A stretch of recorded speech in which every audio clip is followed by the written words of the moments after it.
All right, ladies and welcome back to another Chaos Zero Number video. This is Mr. Squirrel, as always. Glad to have you here. So, I want to talk a little bit about having patience with yourself when you are learning about this game.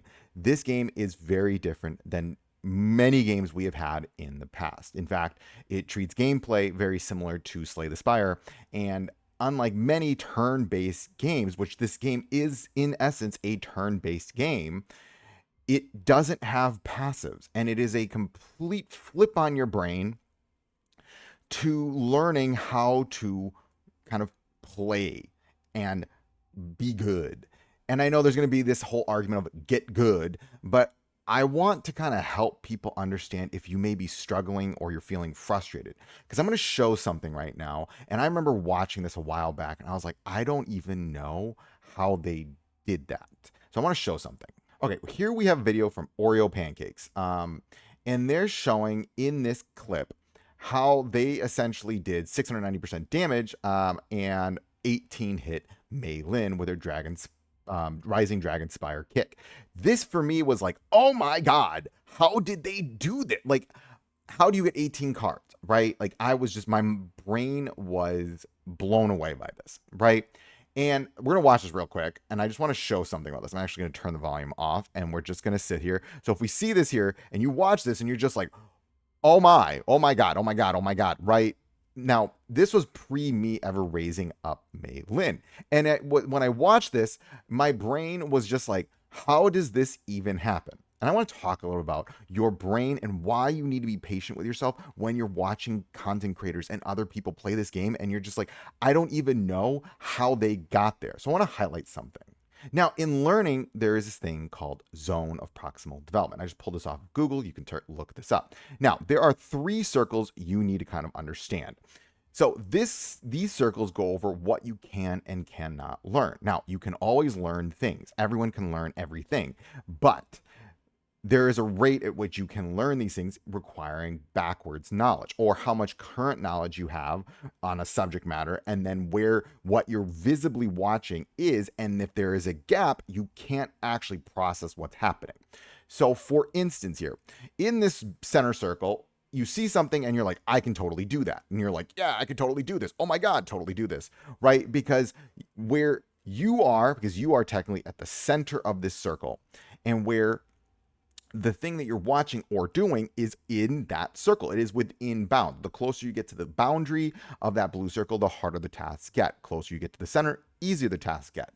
Now, when you move out of that, that's when saying I can do that. You would need help to produce the same outcome. This is where you watch YouTube videos, you have tutors, teachers, everyone. I have a teacher. I am a teacher. Woo! And you literally can't, with this, as you advance and you go further out from the center of the circle, things become more challenging and you need assistance. This is if you're doing something like, for instance, let's just say I wanted to learn how to do Mei Lin. Right now, I'm playing this game. I understand it. So I watch other people, like other guide videos. I'm like, oh, that's how they built up. In that case, I watched Oreo Pancakes earlier video. I was like, oh, that's how we got to this point. Using his assistance, I was able to get there, right? Because it was within my wheelhouse with a little bit of assistance to learn how to do it. Now, let's just say, however, I was watching, I'm going to give a game, Fortnite. Well, no, I mean, that's a shooter game. Fighting games. Okay. I suck at fighting games. Always have. Could I get better at them? Totally. Do I want to? Not really. Because it's like so many combos, so much memorization. I struggle with memorization, right? So then I'm like, for me, it's beyond my zone. Trying to see, like, when I watch those high level players, I don't even understand how they're doing it, right? Like, they're keeping the character in like this like combo locked, right? I understand what they're doing. I don't understand how to do it. Why? Because I mean, I do in essence understand it, but I'm not I could not reproduce it in that moment. I would need a lot of help, but it would even be beyond that point. I would need to scaffold myself up to that point. I would need to learn the game, get better at it, blah, blah, blah, blah, blah.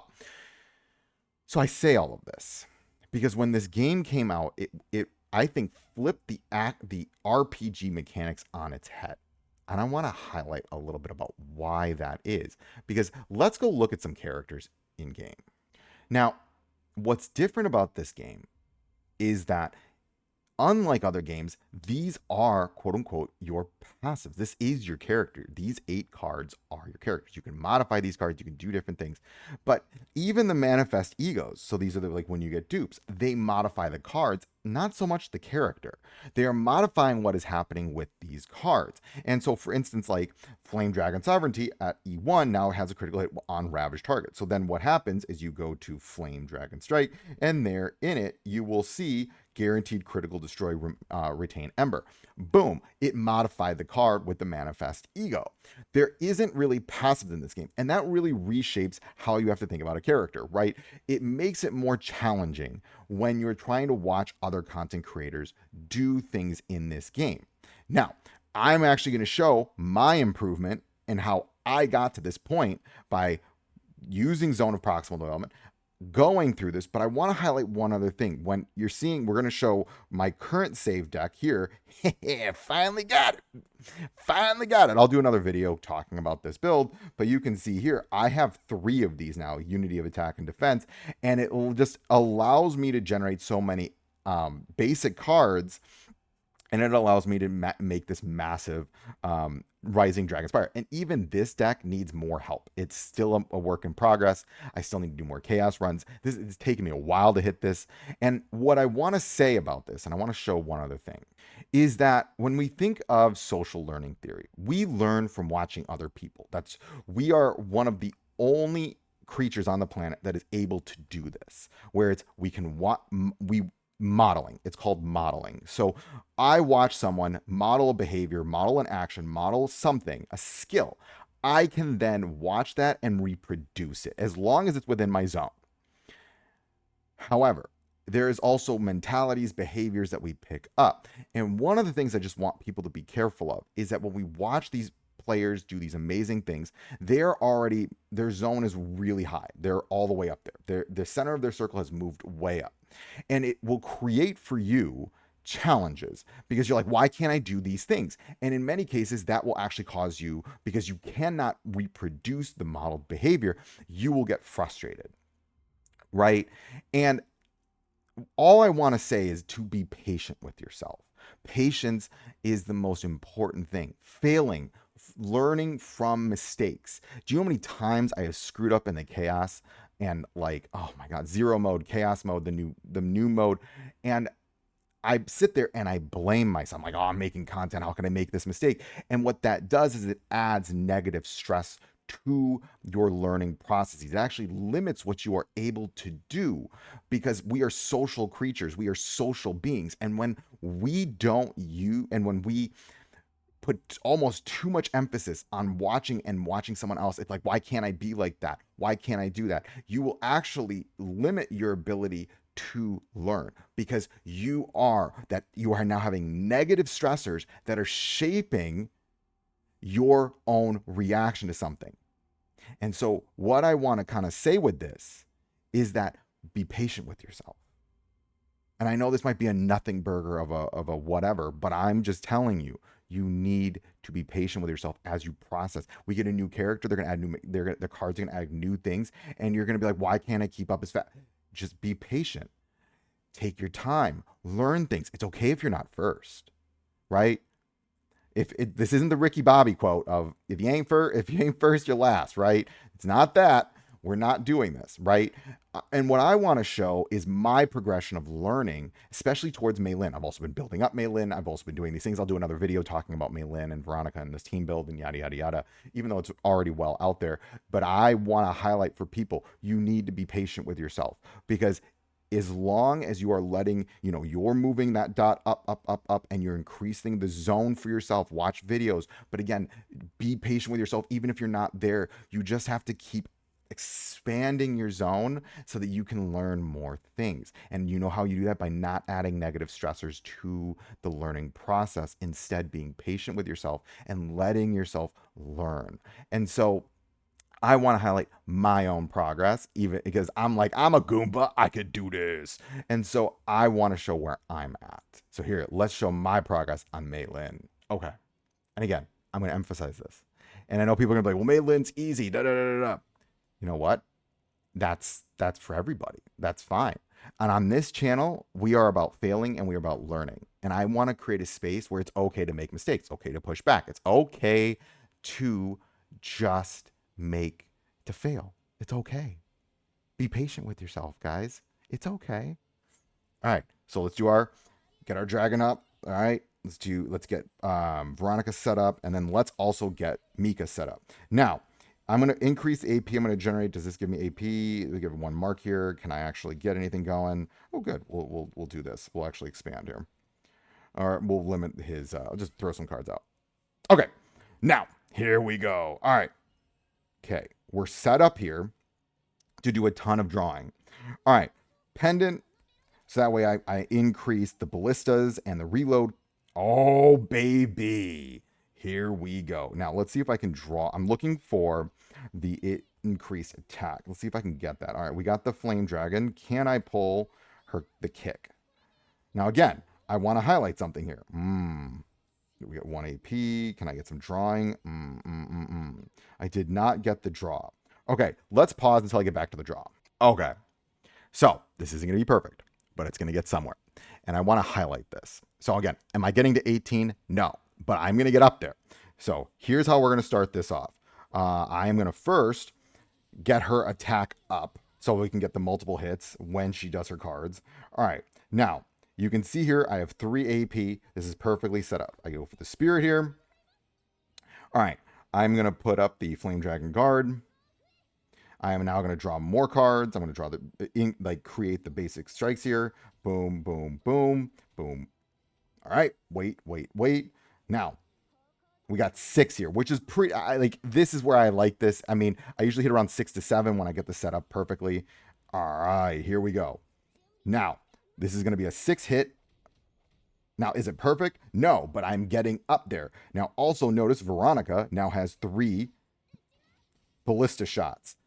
Boom. Again, is this perfect? Far from it.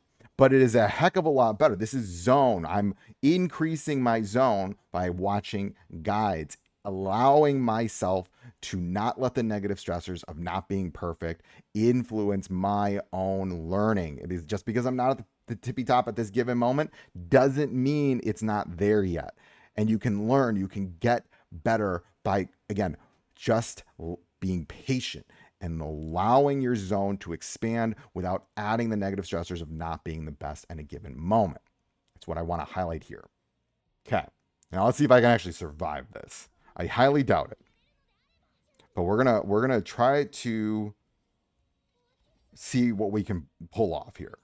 Now, we'll increase. So we got, okay, good. I drew some more cards. I'm dead. That's what happens. Okay, learning. So let's try. Here's the thing.